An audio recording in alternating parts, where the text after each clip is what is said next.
Welcome to our channel. Today we how to log into Amazon Alexa and enable Matter Control, full guide step by step clearly.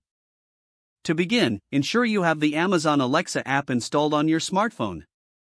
Open the Alexa app from your device. Sign in using your Amazon account credentials. If you don't have an account, you can create one by following the prompts. Once you are logged in, locate the menu icon in the upper left corner of the screen. Tap on the menu icon to reveal the side navigation panel. From the menu, select Settings. Scroll down and tap on Device Settings. Choose the device for which you want to enable Matter Control. Next, look for the option that says Connect to Matter. If this option is available, tap on it. Follow the on-screen instructions to link your device with Matter. Make sure your device is powered on and within range of your Wi-Fi network. Once the connection process is complete, you will see a confirmation message.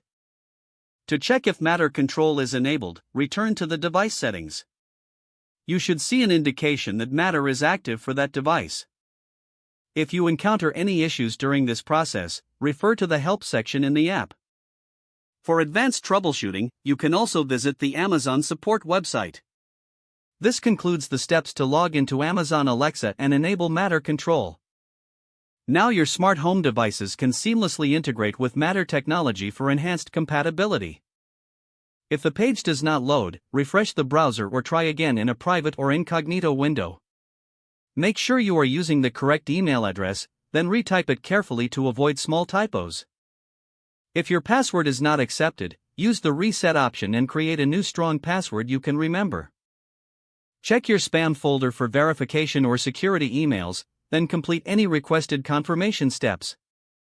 Enable two-factor authentication if available to improve account security and reduce unauthorized access risk. After signing in, review your profile details so your contact information and settings are accurate and current.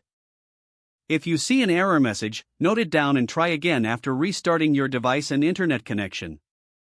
Log out when you finish, especially on shared devices, to keep your account and payment information secure. If the page does not load, refresh the browser or try again in a private or incognito window.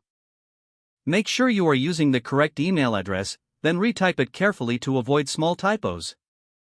If your password is not accepted, use the reset option and create a new strong password you can remember.